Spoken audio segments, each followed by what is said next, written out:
guess you'll be retired.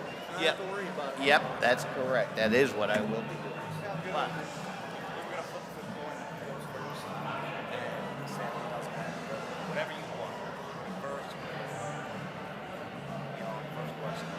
Everyone will flop back and find a question.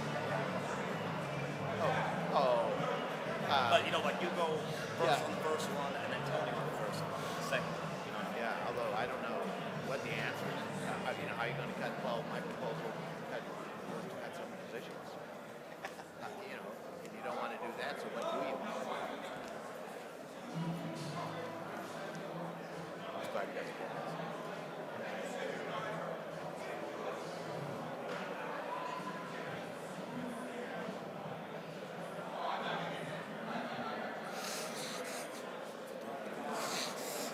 All right, ladies and gentlemen, we are at 2 minutes, 2 minutes away from the start. I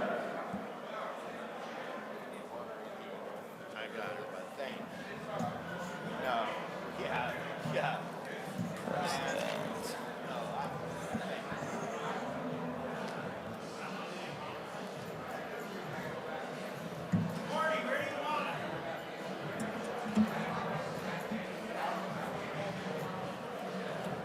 Thought he said he was going to moderate from the middle and we'd be at the side podium.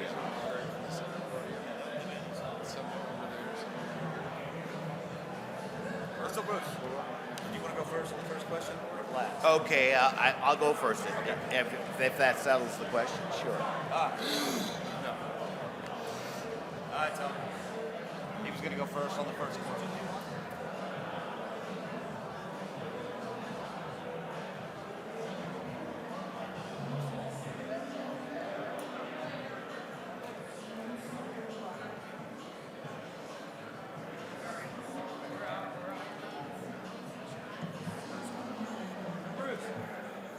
Yeah. What? Do you want to record?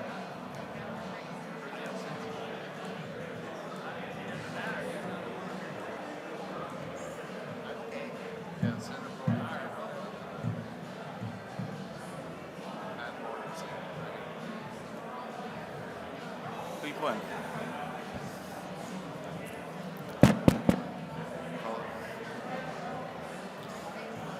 He's ready. But I'm ready. All right, guys, let's get this debate started. Let's all settle down. And you guys ready? Are you going to keep talking? All right. I don't have it. All right. Thank you, Red. All right, we're going to first start off with the presidents. Tony Cardwell's on my left, Bruce Glover on my right. I'm going to read the rules first. Each candidate will get 5 minutes to make an opening remark. The order of speaking will be decided by a coin toss, which we decided that Bruce was going to start first on the first question, so we're not going to do a coin toss. Huh? There is no coin toss, I just said it. Listen. All right. The candidate will be allowed 3 minutes to respond to each question. Candidates will alternate who responds first, and the first question being responded by the candidate who want second and now opening remarks. Each candidate will be able to respond for 1 minute in rebuttal. These questions will solicitate from the floor, which we already got our 5 questions, so there's no other questions. I guess, is this going to be recorded, or did you guys decide not to? So I just let everybody know, I guess this is being recorded, so if you want a copy later for whatever reason, Tony's selling CDs. I'm good. So, all right, let's go ahead and we'll start this off with the first question. President Glover, how do you propose to cut expenses at National Division? Well, that's a good question now. I had a few proposals to cut, meaning the vice presidents and the executive board. You know, executive board position is somewhere between $19,000 and $40,000 a year. A vice president's job all in is, what, $247, I think Dave said. And that would have helped this union a lot. All right? So you don't want to cut positions. And you don't want to cut representation. What's left? You can cut what's left of the education program. There isn't much left of it, so there isn't much to cut there. You know, the Chicago office is already short on people. You know, one of the brothers said, well, you put 2 extra positions on. Those are just temporary positions, one of which, I'm not sure which ones he's talking about, but one of which is helping us navigate Washington, D.C. as we work toward our PEB. I certainly would not cut that position, not right now. And the other one's helping Peter at the office because of the convention. And so that maybe does get cut, but I don't think there's much savings there. So cutting expenses at National Division without, listen, that's why we were advocating for those bylaw changes, because we have trimmed the fat and we are down to the bone. And if you want to start cutting bone, then you start cutting core programs. But you didn't want to reduce representation, so you can't cut core programs. And, you know, you can cut wages. I know there's a couple of bylaw proposals in the pack yet that will cut wages. But I don't, you know, looking at those, that's not a significant savings. So it's really not the kind of money you're going to have to come up with to balance the budget next year and the year after. So unless you cut core programs, you could cut travel. That'll save you some, although some things are better done face-to-face than through Zoom, but you can reduce that to the extent you can. That's a number. I don't know how big a number that is. That's about your options as I see it. All right, thank you, Bruce. 3 minutes on the clock since these are questions, so let's go ahead and restart the clock. All right, is the clock going to appear up, or does it just start when Tony starts talking? All right, you're up, Tony. Okay, sounds good. Hey, the first thing we do to cut the budget is we stop appointing new people. And I'll say it straight, my opponent voted to appoint 2 new people recently to the National Division. Now, he may say, oh, they're temporary positions, but everyone knows temporary positions turn into what? A National Division. Permanent positions. That's an easy way to cut the budget, is by not appointing new people. One of the appointees that came on with an undisclosed amount of wages. As far as I know, nobody was told how much his wages are. Now, hey, he may be worth it. He may be the guy we have to have. He may be necessary. But I think the best way to cut the budget is to stop appointing new people.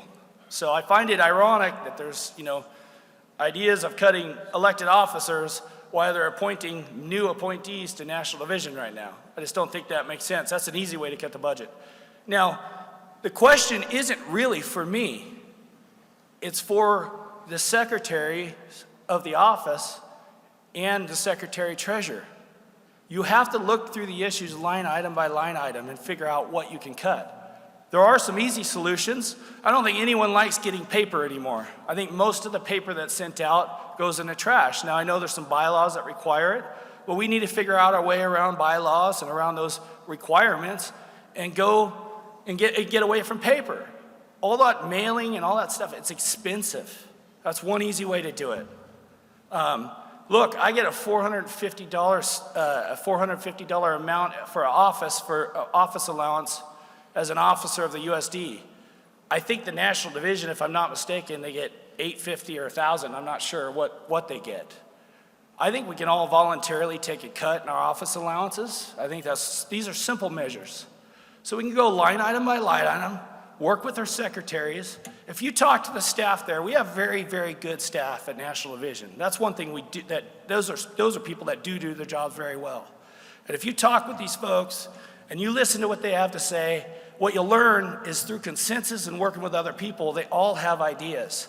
And when you consolidate all those ideas and you apply them, the budgets will be cut. Now, I'm not a big proponent of cutting jobs at all, whether it's staff or whether it's appointees.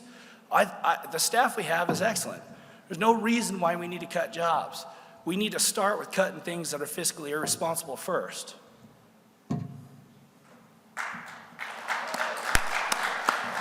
Not supposed to cut. All right, Do I get my so, rebuttal? yeah, you get a rebuttal. You get 1 minute to rebuttal. Just a correction for the record. Your opponent did not vote to put additional positions on. The president can appoint positions, and if they need approval, that goes to the executive board, not to the vice presidents. So I didn't vote to put... Did you speak against it? Excuse me? Did you speak against it? It didn't come to a vote at a meeting in any other forum. Did you support it or speak against it? I Let us didn't. speak, Tom. I didn't consider it. You weren't on the calls? No crosstalk, guys. No, if according to the bylaws, the president can temporarily appoint, and when he needs approval, that goes to the executive board, not to the vice president. So, yeah, right. And so that's the answer to the question. And if there's wasteful spending, I'm of the opinion that for Brother Joint to balance the budget, he already ran a fine-tooth comb through that. And so I'm afraid, what I'm afraid of is that we're kind of fooling ourselves to say, well, we can go through and save a lot of money. All right, Bruce. Because I don't think time's it's up. there. All right, Tony. 1 minute. 1 minute? Yep. All right, so what we don't do is we don't consolidate power at the top. And my opponent is running for president, and what we do is give him a fewer vice chairmen so that they have more power with a fewer people. I don't think anyone wants that in this brotherhood. I don't think one guy in this room thinks that's a good idea. I really don't. So with that being said, Bruce can say that he didn't make those decisions, but I know that he was part of those decisions. I know that he was on those calls, and he sure as heck didn't speak against it. If I don't think that the president is doing what he should be doing, I'm going to speak against it. I'm not going to stand there and say, oh, well, I didn't have a say in it. He's a vice president of the National Division. If money is being wastefully spent and people are being added as appointees and we're going over budget, then he has a responsibility to stand up and say, no, that's wrong. You shouldn't be doing that. And that's not something he did do. So I think it's responsible to speak your mind. And my vice presidents, we will run by consensus, I guarantee it. We will sit down, we will talk about these things with the staff, we'll come up with ideas and solutions to problems, and it's amazing how it works. And look, I've proven, I've done this because we had to get on budget in my federation. We were running tight, so we had to get on budget. And we had to make some decisions, otherwise we're gonna have to cut a All right, staff Tony. or vice president. You're out of time. Go ahead. All right, this is the first time I've done a debate. Just to let you guys know, I guess I messed it up. I guess I'm supposed to ask Bruce a question, then you rebuttal, then you the same crest, so he rebuttal. So started on here, I'm gonna start with this next question, ask you the question, then he rebuttals, and then turn around, ask him the same question, then you rebuttal. My bad, sorry. First time doing this. So, all right, Tony, this question's for you, and Bruce, you get the rebuttal. Does the candidate support eliminating the National Division pension plan? Say it one more time. Does the candidate support eliminating the National Division pension plan?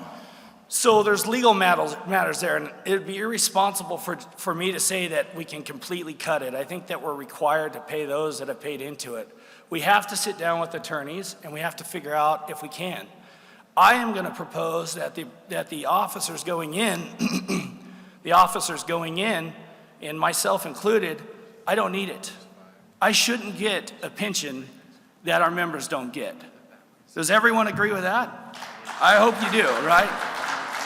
So it is my opinion that the officers going in need to figure out a way that we can phase it out for at least us. Now, if there's a way to go cut it, people are dependent on that money, and I'm not cruel. So I'm not gonna go and propose cutting the pension plan and harming people that are on a budget. That's not something that's wise to do, in my opinion. It's hurtful to people. But surely we can figure out a way to reduce it or get away from it.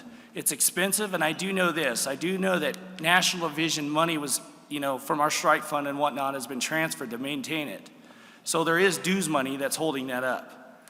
Now, I know everyone pays into it as well, but with that being said, I think there is a way to phase out of it, because I do not believe that officers deserve a pension that members don't get. I just don't think that's a good idea. Now, I know some people, even in my own slate, some people that I work with disagree with me, so we're gonna have to have hard conversations about it. But that's one way that I hope that we can cut the budget as well. All right. Bruce, you got 1 minute to rebuttal. Oh, I don't get to answer the question? Well, certainly you can have the discussion. It doesn't impact officers that are currently vested, so it doesn't bring you any immediate savings if that was the objective. But you can certainly research the legal question on discontinuing it going forward.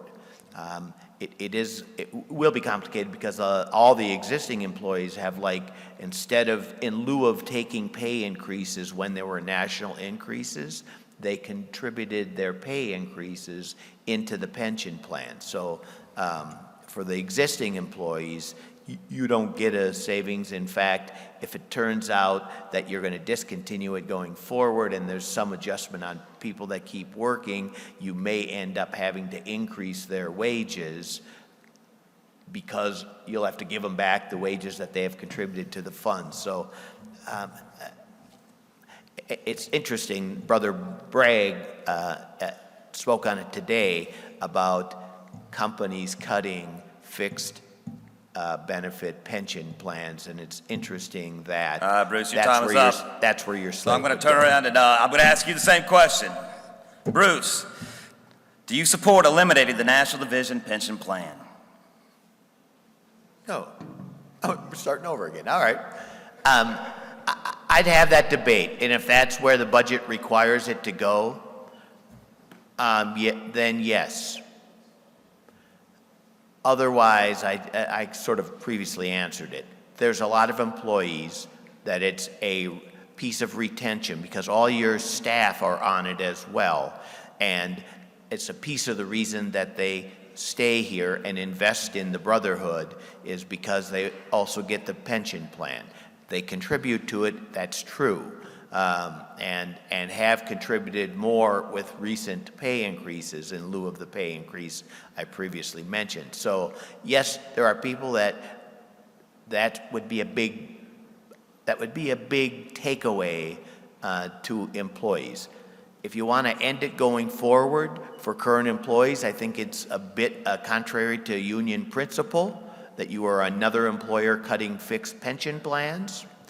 But if you need to or must, it will only apply to new hire employees. All right, Tony. If the clock works, I guess you got 1 minute, so there you go. Yeah, so it's simple for me. If it's not solvent and we have to transfer membership money into it, which has been done before, if I'm not mistaken, correct me if I'm wrong, if you have to transfer membership dues money into it to maintain it, which has been done, then we have to figure out a way to phase it out. We have to sit down with the attorneys and get rid of it. Now, I think our members expect that. In fact, I think if you went out and told the members that we get a big fat pension plan on top of our pretty hefty retirements and our 401k package, they would be pissed. We'd be lying otherwise, right? So I think it's important to phase out on it. Once again, I don't want to harm those that are on it, so we have to be careful. We have to hire an attorney. We have to figure out what we can do and how to do it. These are complicated issues, but we got to do it. But moving forward, I'm not a fan of taking the pension. I don't think I need it, and I don't think any of my slate would need it if they're elected. I just don't think that's a wise idea. We have a 401k plan, and we can contribute to it if we need to. All right, Tony. Hey, can I get a volunteer to come up here and sit next to me? Because the clock up here just seems to be all messed up. If somebody could sit here and just start the stopwatch, and because this clock is all messed up. Are you guys okay with that? Because it's driving me nuts. Great. They got it figured out now. All right. All right, Bruce, this question's for you. Thank you. Going to Bruce. 3 minutes.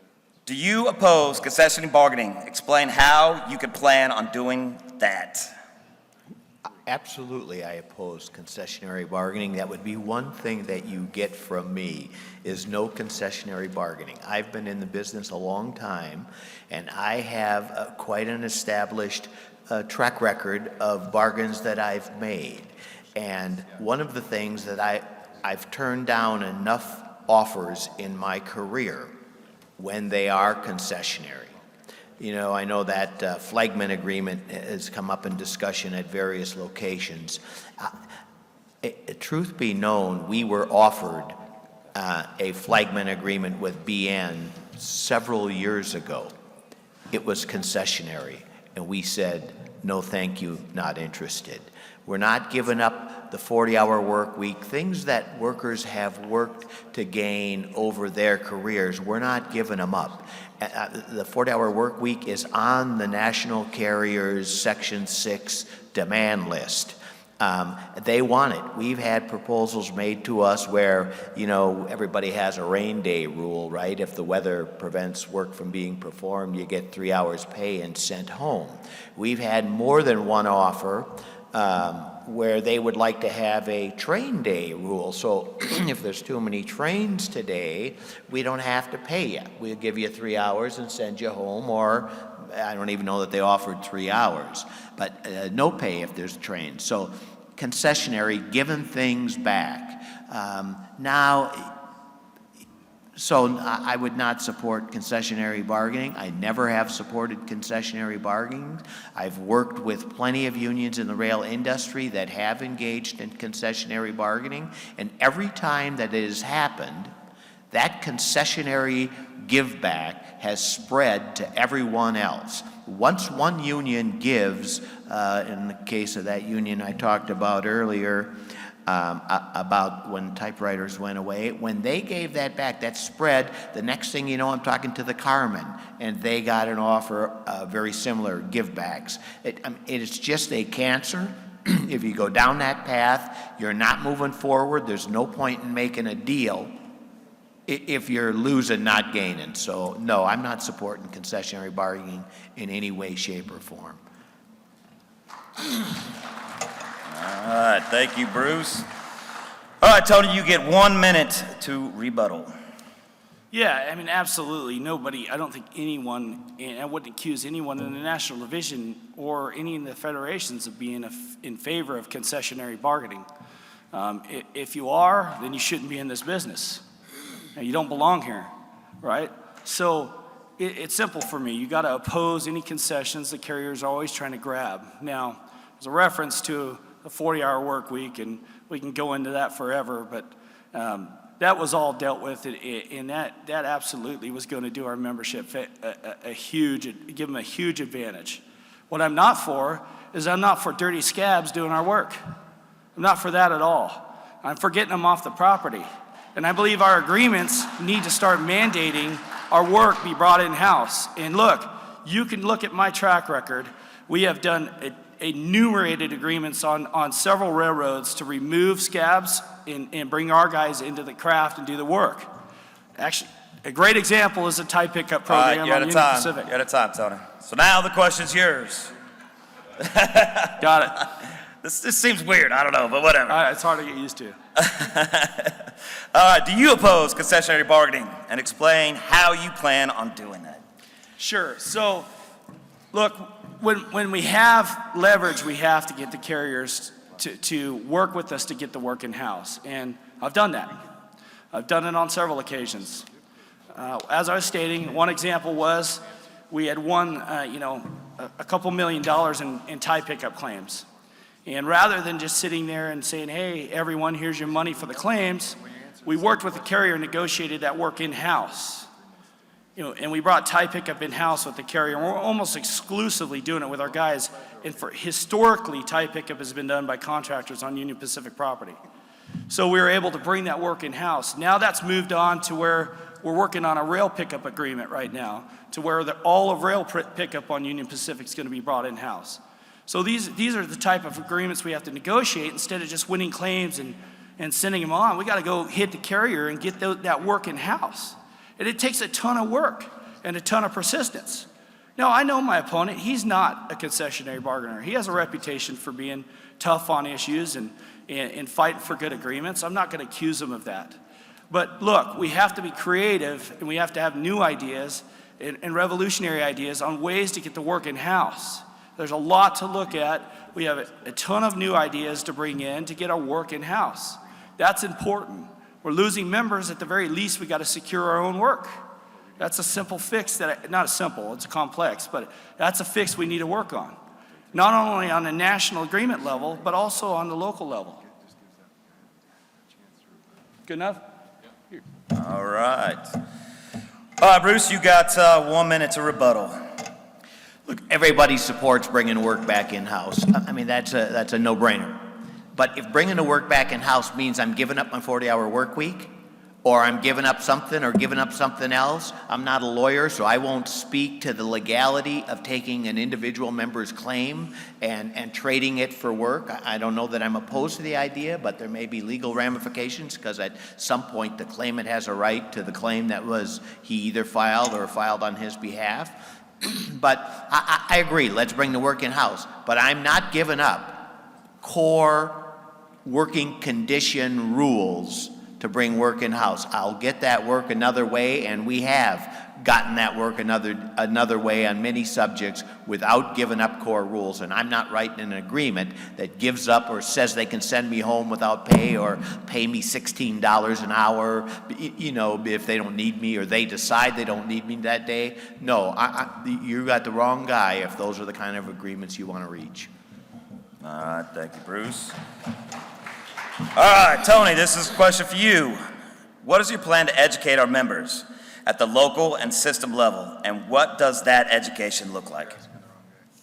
Sure, so this is one thing that I think that President Simpson and National Division have done well. I think the training programs that they implemented were good. I think they worked. There's one thing I would like to refine. I think that they should be more directed at the specific properties or the specific members from properties. There's so many nuances and differences between the properties and agreements and whatnot that sometimes the issues are different. So I think the educational should be directed and more focused on just individual groups, if you will, and do that with various different federations and agreements. I think that's one thing we can do better. But I am a proponent and a fan of a lot of the national, division programs that have been set up for training. I think they've done well for the members in educationals. I think we can do better, but as everyone knows that requires a lot of money. So we got to figure out how to build that bridge, if you will, and we will. We got to find solutions for it. It's not easy. It's very complicated, but we've talked to a lot of people in the hallway about this, and there's some great ideas out there. We have to listen to our membership. We also need them to dictate how the training should be. It's important that they tell us what type of training they need as well. We shouldn't always be, hey, this is what you need to be taught. We need to listen to our members and hear what they want and what they want to learn and what's important to them as well. And make sure that we guide our curriculum and different things of that nature towards what they want. I think we can teach our members how to fight for themselves, how to represent their coworker on the job, and other things. And there's a lack of education there. Surely there is. We need to do it. It's complicated. It's expensive, but it has to be done. You still got a minute left. You don't want to add anything else? Get it. All right, we'll reset the clock. Bruce, you got 1 minute to rebuttal. I support education. Based on what we did today, I'm not sure where you find the money to do it right now, because education is expensive, particularly if you are talking about paying something to the rank and file attendee. If you want him to attend for nothing, that's less expensive, but the local chairman, secretary-treasurer, president training that we did have going got stopped by COVID, and then usually always during a convention year. That should be reinstated. We should add a piece to it about what do unions do, why are unions important, what do unions mean to you at the workplace. We should add that element, and we should use that secretary-treasurer, president, local chairman training program, because those are core principles that we need to teach because of DFR and Landrum Griffith, and those are the reasons we need to do it. Yep. So now the question goes to you, which you pretty much were answering. I'm just going by what I'm being told here. So I guess you got 3 more minutes to talk about what's your plan to educate our membership at the local and system level, and how does that education look like?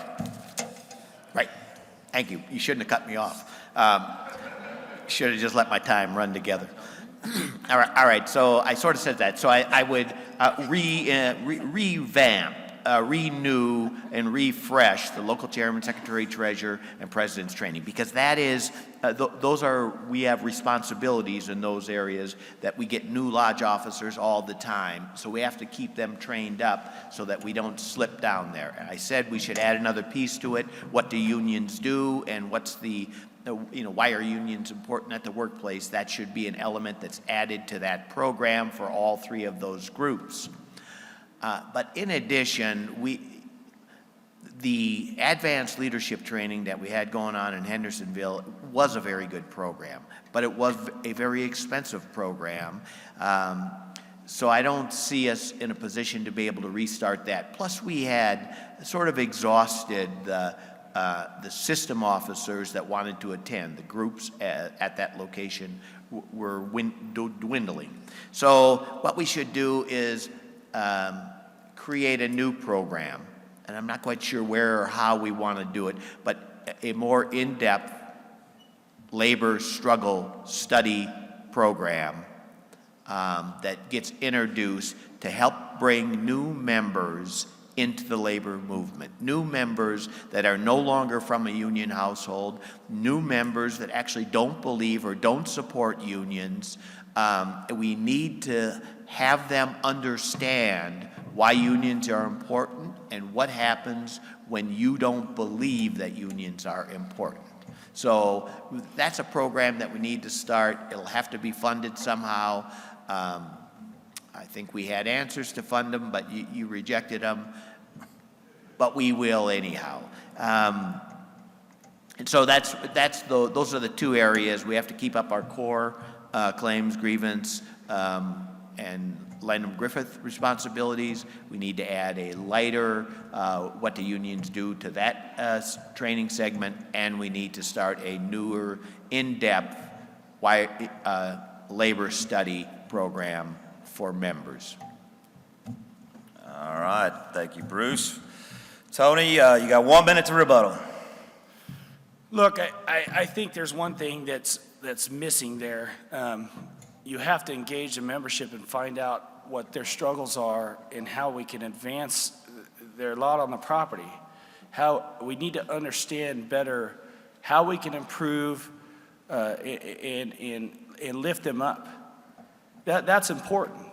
A lot of what's missing, in my opinion, from national right now is a lack of engagement with the membership. I think we have to, they always have the answers. Our members always have answers. We got to look to them for the answers. There are ways to get the training done through financing from local lodges, federations, and national combined. There's solutions to the problem. We just have to have a good talk with our membership and figure out what works best. I have Sister Stacy Moody Gilbert on our slate, and she does an amazing training every year on the BN. And she can afford to do it. She does it well. I attended it. I was at a negotiation in Omaha, so I stopped by and visited. It was amazing, the work that was being done there. Tony, There's good programs like that we can do. Bruce, this question is for you. You've got 3 minutes. What is your plan to involve us more in the Teamsters?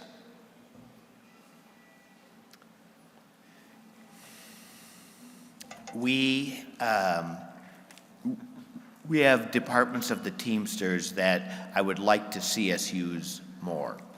And I think that's a simple request. There's new administration at the Teamsters, and the new administration at the Teamsters is already putting a shoulder in and engaging in our national bargaining. That is to say, now that we are back with the AFL-CIO, we have both the AFL-CIO and the Teamster president weighing in with the labor liaison at the White House, which is helpful to get us moving in the right direction to resolve our national bargaining.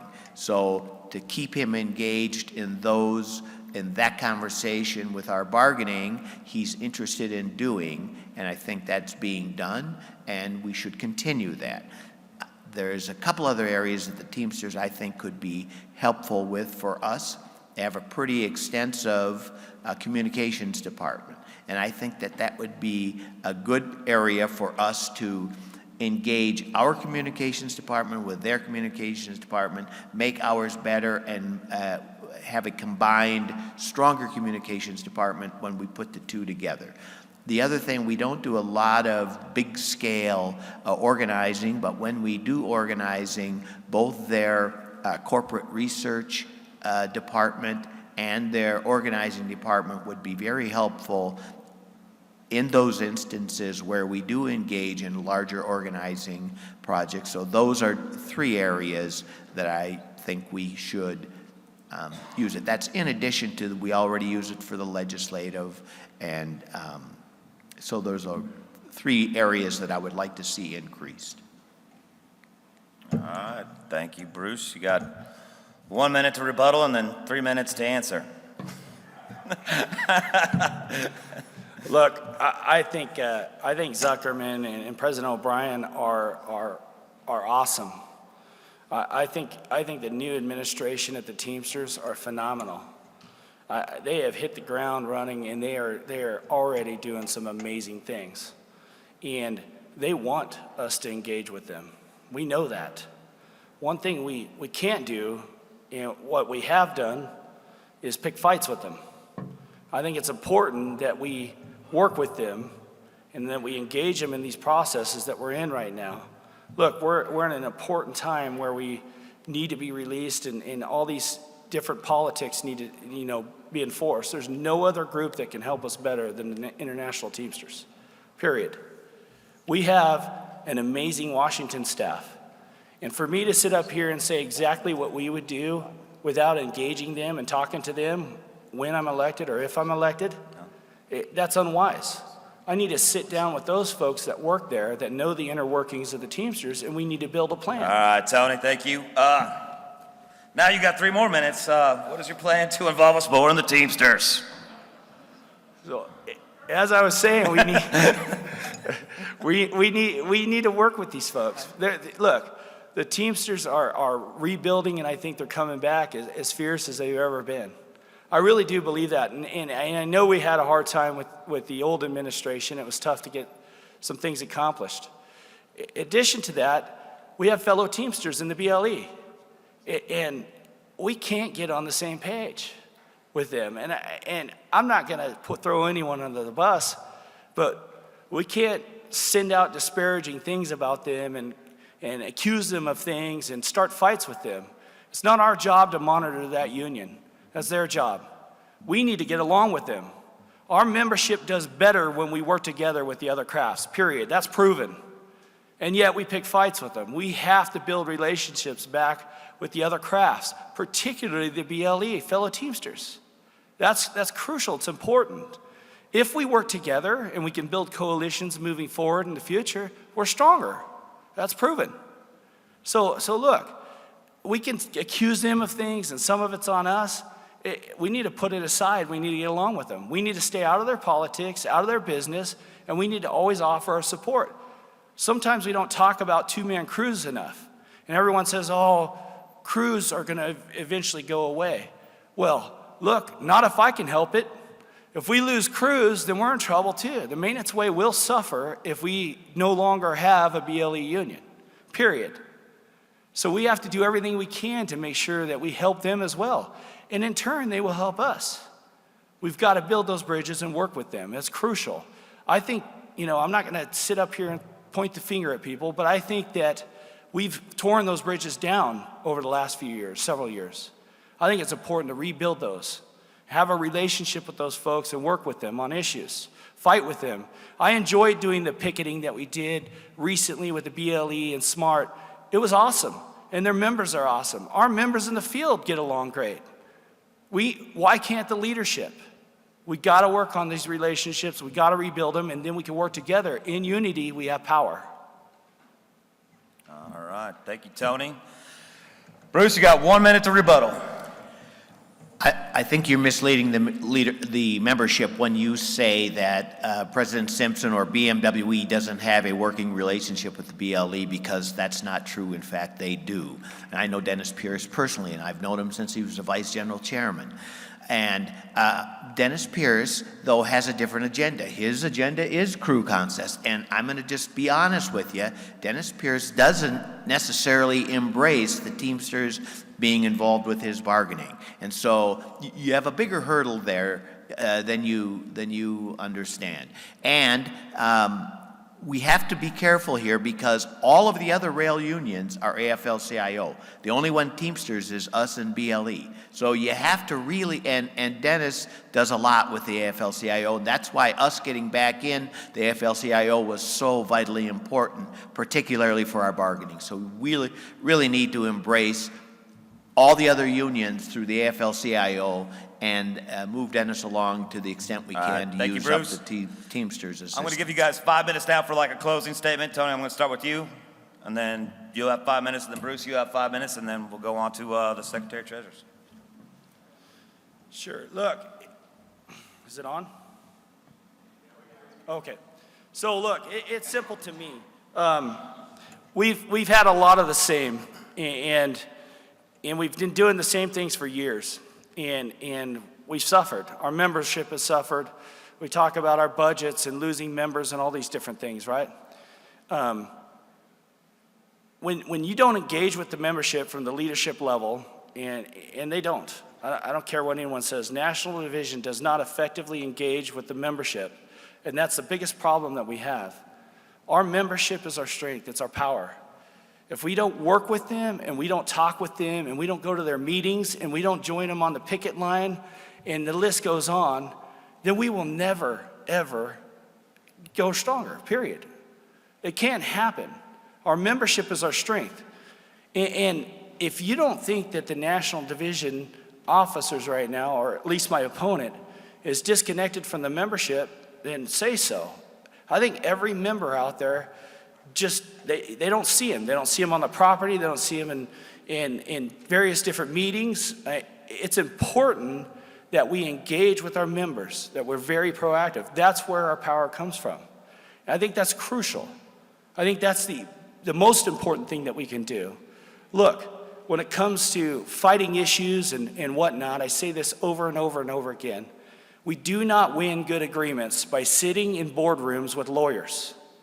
That's not how good agreements are won. We get good agreements when we go out in front of the carriers, hold up signs, and call them what they are, a bunch of greedy bastards. That's it. That's how we win good agreements. We have to picket, we have to get in their faces, we have to be nasty with them. And then when we engage with them at the table, they'll work with us. It'll take a while, it'll be a lot of work, but that's how we win good agreements. That's important. We've lost that.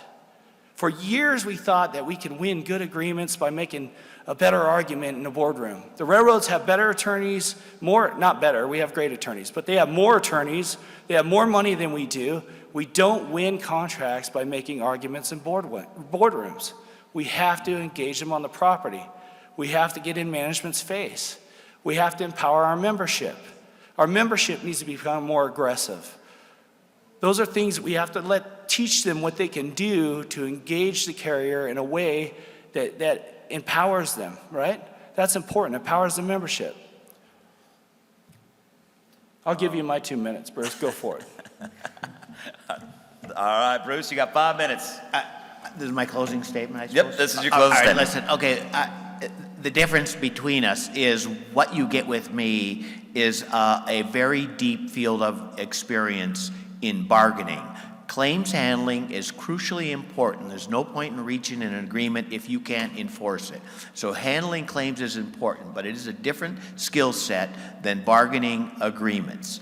And that's what you get here. I have a long history of being able to successfully do that. I have testified at PEBs. I've been in mediation and reached agreements there.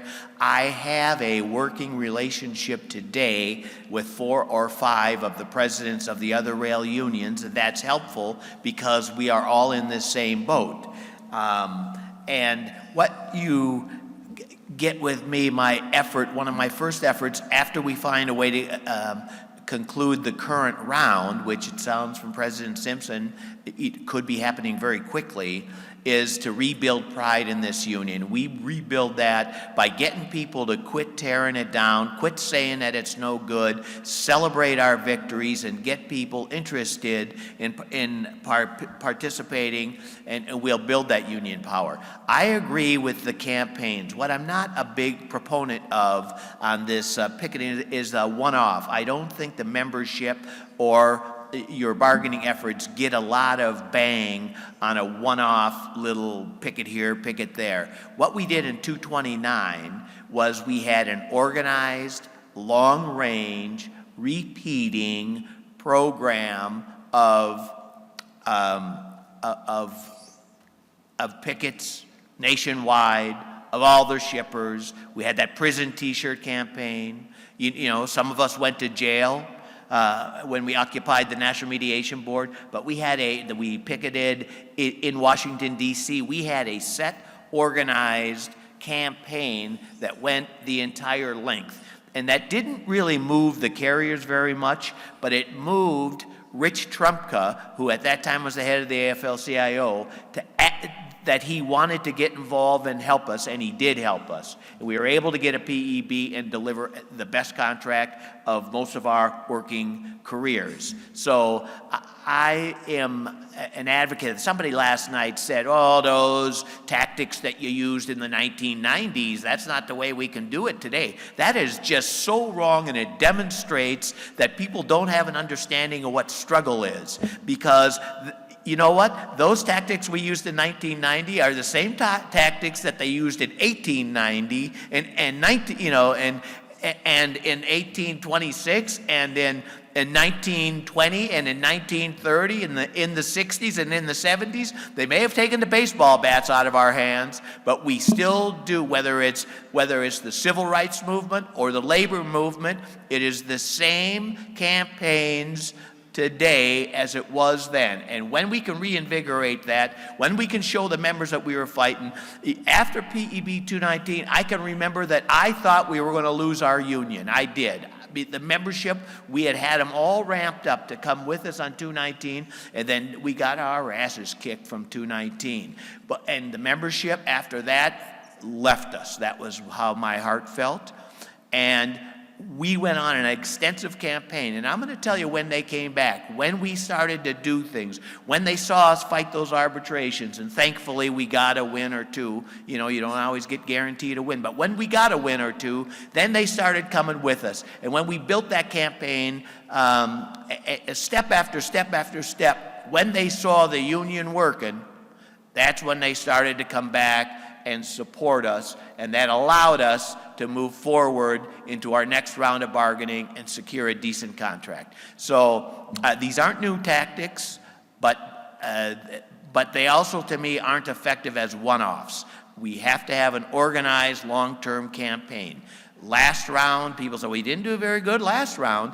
People need to understand what happened in the last round. What happened in the last round, the carriers went to the operating crafts and said, we're going for one-man crews. Those operating crafts panicked. And when the carrier came back and said, okay, if you'll take a lousy wage package and lousy health care, we won't move on the one-person crew.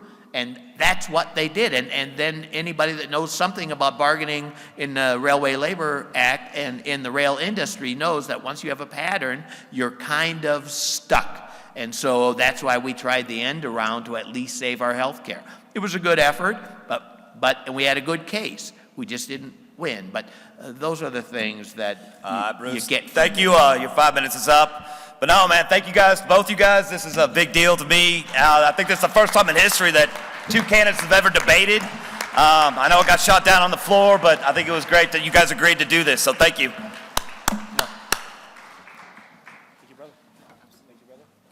All right, John and Dale, you guys are up. We're just going to go right into it.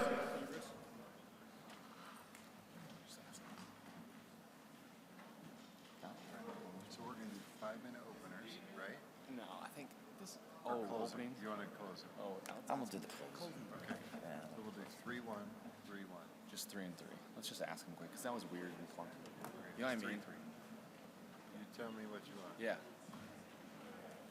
Are you guys cool with not doing a rebuttal? Just doing 3 minutes and 3 minutes? Or you guys? It was clunky and weird. Did anybody else think that was kind of clunky and weird? Yeah. This is the first time, so you guys okay with just doing 3 and 3?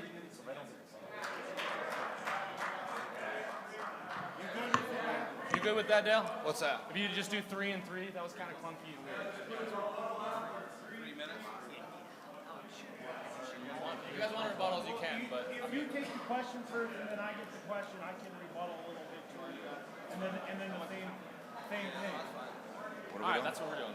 They want 3, and then rebuttal and rebuttal. Question? Yeah. That's what they want. Yeah. Okay, all right. Hey, 3, 3, Hey. 1, 1. hey, and are you going to do the intro at the beginning or at the end? I was gonna do it at the end, the closing.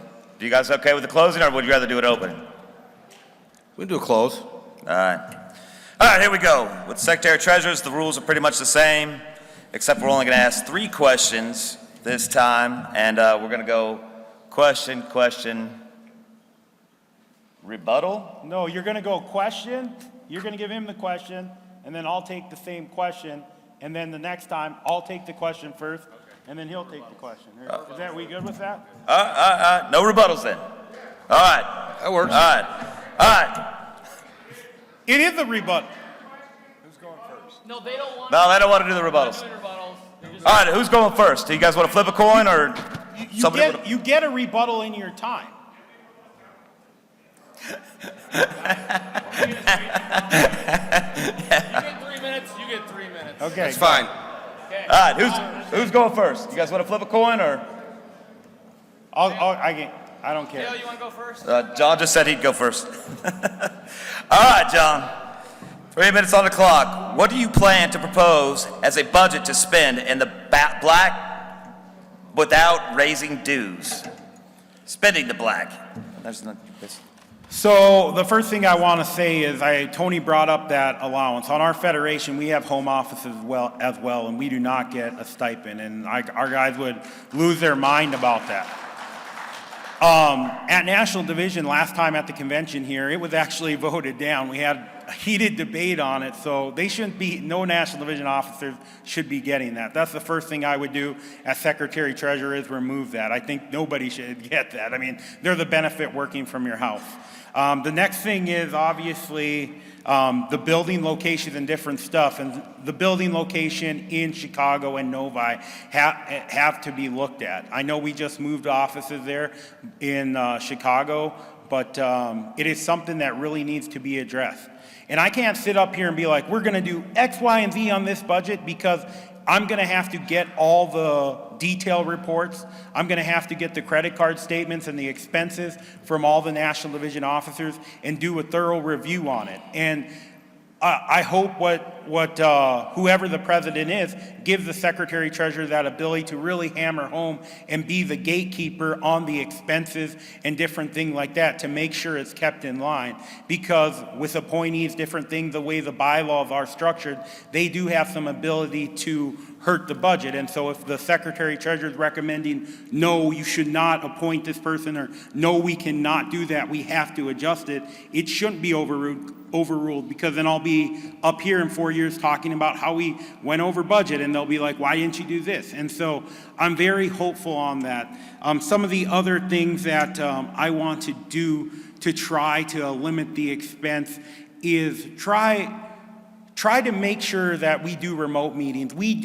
I want to bring a lot of stuff that our system already has and does, and bring it to the National Division. We do a lot of remote meetings, different things like that to help keep the costs down. And I think it's important that that is addressed at National Division level. They've already started it. I use technology to engage with membership quite a bit, and technology is advancing every single day, and so we have to utilize and use that in our day-to-day activities in the Secretary-Treasurer's Department and in the President's Department and across in arbitration, different things like that. And Tony went to the mail, different things like that. I agree with him totally on that. Our system got rid of mailing. Every claim, every appeal, every denial, we send out electronically, and so we've done a lot of that stuff to cut down on it. And so that's why I say a lot of the stuff stuff that I want to do, we've already started doing on our system, and we want to expand it and take it to national.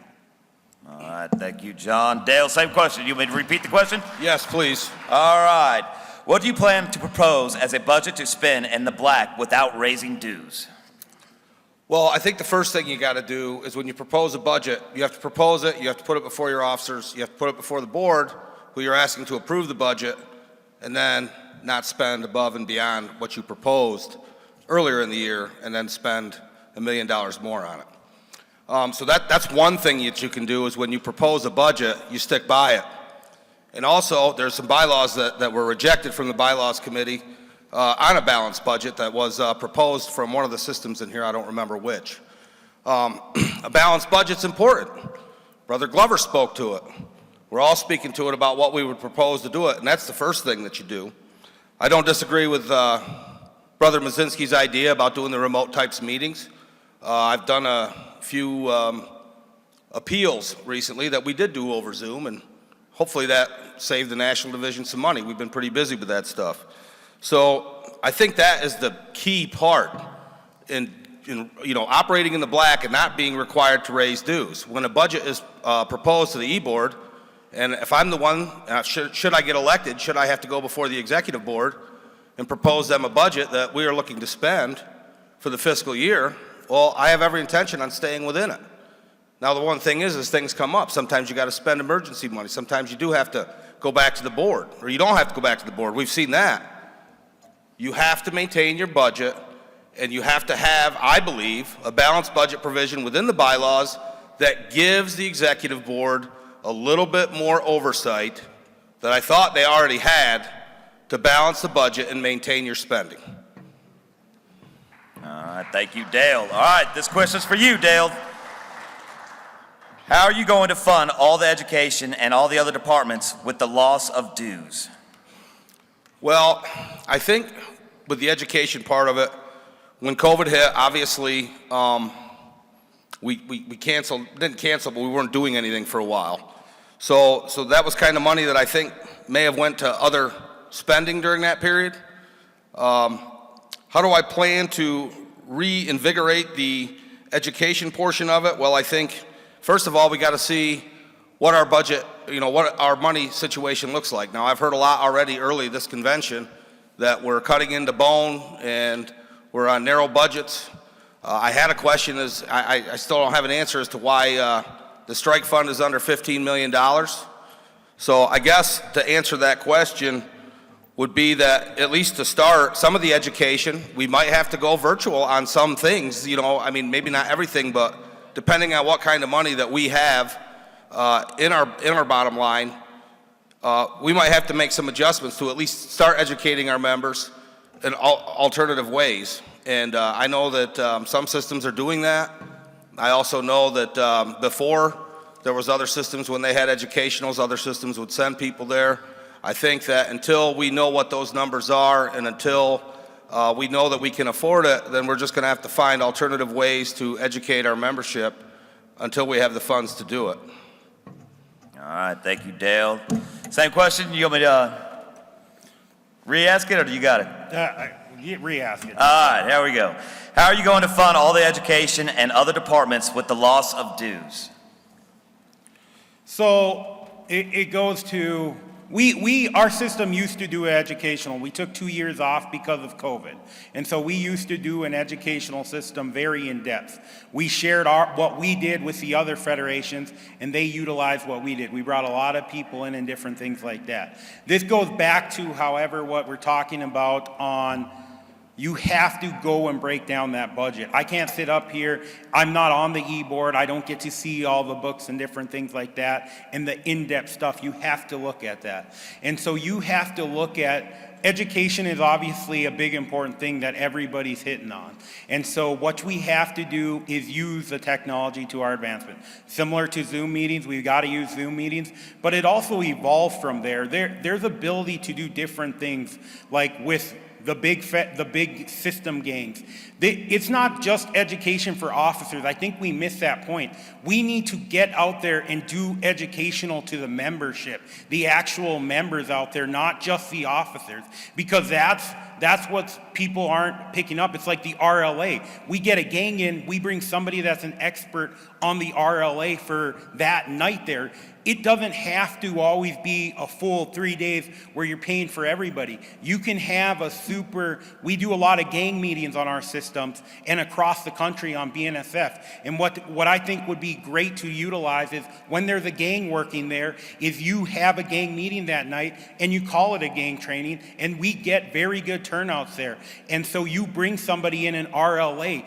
That is what it has to evolve. You're getting the 2 to 3 hours of training, or the 3 to 4. The 8 hours of training, sometimes fiscally you can't do it. It's easier to bring somebody in that's an expert, one person where you're paying the wages and the expense of that person, than bring 40 people in. You're doing a room, different stuff. Usually at the hotels, we can get the room for free. And you hit on the big things, the RLA. Everybody sees that. People don't understand why we can't strike, why we can't do that. And so that's what I really think you need to do. You need to morph your training.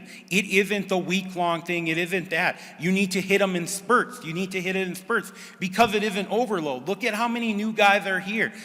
We probably should have, we tried to do something on our system, but we probably should have done it bigger so guys could have got some education here on what's going on. Because even everybody, as we're voting and arguing and yelling and different things, guys are like, whoa, shit, this is like crazy. And so that's why I think we just need to adjust how we are doing our trainings, and we will be able to afford it if we adjust and think differently than the day trainings and things like that.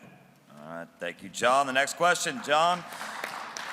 What is your plan to provide transparency to the locals about our finances at National Division? And so this is, hello? Okay. This is what I speak to, and this is what I'm trying to go to all the Northwest, the association meetings and everything. I want to bring what our federation does because I think our federation does such a very good job, and our guys hold us accountable and are honest. It's not something I'm starting, we're just doing this year and doing different things and we went here. No, we already do this stuff. We send out a quarterly report on all our expenses to every local chairman, secretary, treasurer, quarterly and yearly. We send out a general chairman's budget. I want to take that. I want to do the reports from National Division to the local lodges. You shouldn't have to write in. You should be able to get that. You get that. You're able to take that to your lodge meeting and go over the stuff so people can see. And then they can be like, well, what the hell is that? Break it down for them. And that I proposed some different things and we got some resolutions there. Man, maybe it's not a rule, but I think it's very much encouraged. That provides the transparency. I know on Facebook and like I said, I use social media a lot to put the message out there. And you have to put that out online so people can see. And sure, it gets a little chirpy sometimes because there's so much distrust in National Division. And I think I have a good enough relationship out there and I can help build that trust back by being transparent, doing the Zoom calls, doing different things that we already do on our system. Guys can't make local lodge meetings. Okay, so we have every couple of weeks, we do lodge meetings for all the membership to get on, to try to get the information out there. Our brotherhood has changed and morphed, and as a division, we have not kept up with it on the National Division level. I think we need to evolve and do the different stuff. Not everybody wants to go to a lodge meeting and sit there and after working all week and working on the weekends and doing different things. And so I think the best way is to utilize the technology, put it out there so guys can see, because when guys can see it, they don't feel like you're hiding it. If they can't access it and they don't have that information, they feel like something's going on or something shady, especially right now. And so we have to find a way to bridge back that gap. And I think that's what I'll bring to National Division. I will bring that stuff that we already do on our system and take it to National Division and expand on it. And I've already said, I don't know everything, and I want to have calls with the secretary-treasurers and find out what they're hearing, what they need done differently, what they didn't like in the report, what questions they had, and try to keep expanding on that so people are getting the information and it's out there for everybody to see. Maybe even teach how to go look at the LMs, because the LMs are filed all the time, and so it's just good information. I think we should audit We should put out reports for all the systems as well if the All right, systems you're out of aren't time, doing John. it. Thank you. Dale, the question is on to you. What is your plan to provide transparency to the locals about our finances at National Division? Well, I think it's real easy. As a member of the executive board, every quarter, we usually get a quarterly report shortly thereafter the quarter and then at the end of the fiscal year. We're able to look at that, and, it's a pretty good sized book from the CPAs that we have. Well, that's the membership's money. So, I get to see it as an e-board member. If any officer asks me for it, I've scanned it before, I've sent them the information.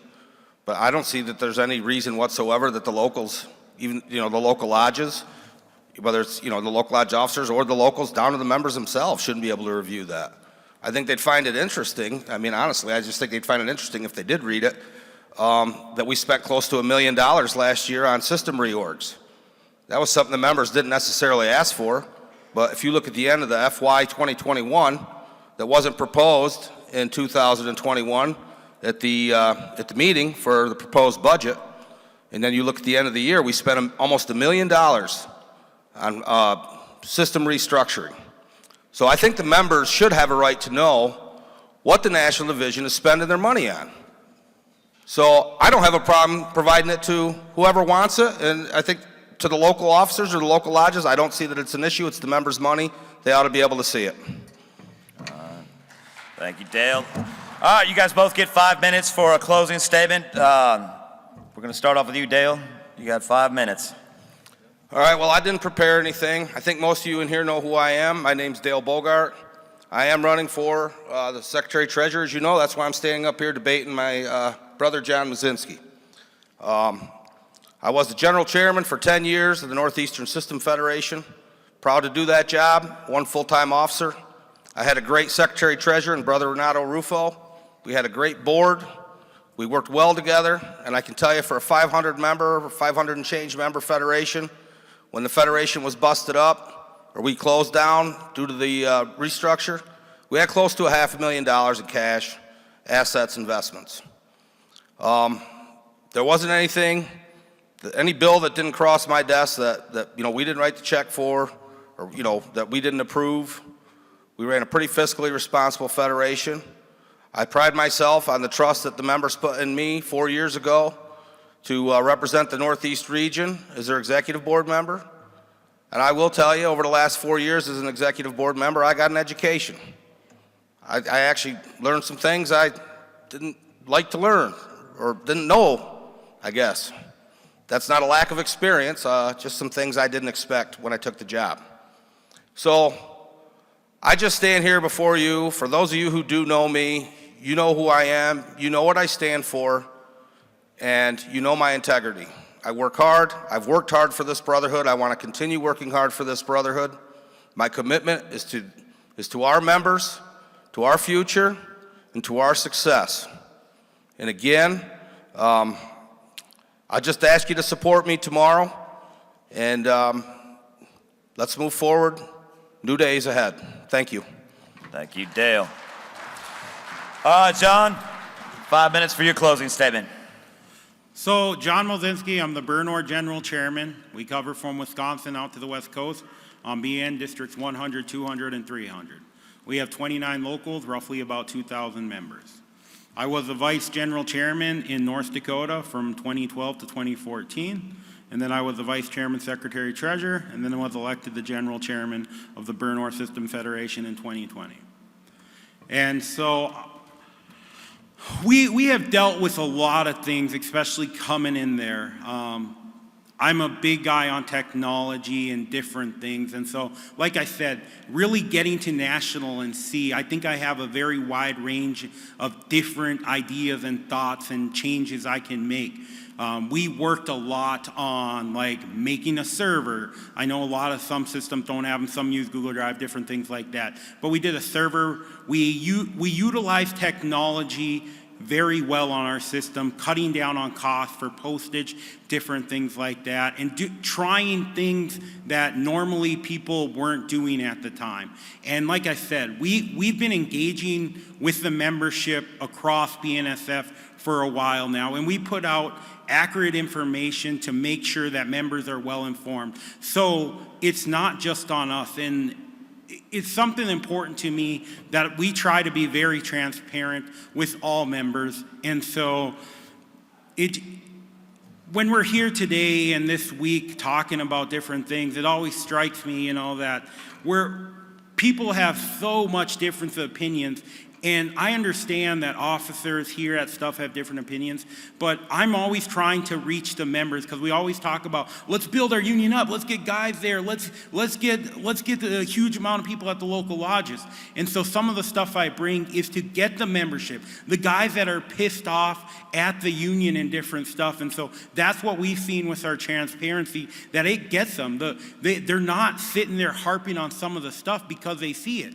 And then we have to try to educate the other people, because we have some closed groups from members from different areas, and we try to educate them how we do it, what we do, what you can do. And so why I'm running for this is obviously to be in charge, and like I said, I'm very hopeful after hearing some of the comments that the Secretary-Treasurer is going to be the final say on the budget and really hit hard to them. You know, it's the quality of hotels. When we go on the road, we stay where the members stay, you know, and so that's where you need to be at, because then you can't bitch about the quality of the lodging if you're not staying where the members are. And so how many times, you know, that's going to be me when I go out and visit a gang or visit a lodge meeting. I want to stay there so I can send a message to the general chairman to send there and be like, hey, look what's going on here, man. I stayed in this room. You need to address it.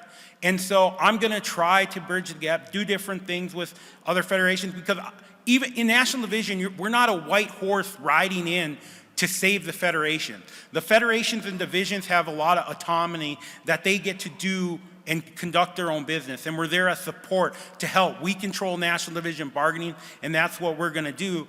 But it's to show the finance is what I really want to be engaged in, making sure we are, so we can sit here every year, tell you we have a balanced budget, and it's broken down, and members saw it, and members could ask the questions. And then I think it's one of the most important things we have out there to try to bring the membership back, is to get the transparency and communication out there. And so I would hope you would support me and put your backing behind me, you know, and if you have any questions, reach out, talk to some of our local chairmen out here, talk to some of our vices, talk to some of the different people I work with. I mean, you know, when we were going through a whole bunch of different stuff, we even had a letter put out that we were like the best federation from other federations. So, you know, it's stuff like that. So we're a hardworking crew on there. I can't take all the credit for it. It's driven by the members, the local chairmen, the officers out there. And so, like I said, please vote for me. I appreciate your time, and I'm glad we were able to do this. All right, thank you, John. Round of applause for all the candidates. And a round of applause to you guys for sticking around. I really appreciate it. Thank you. In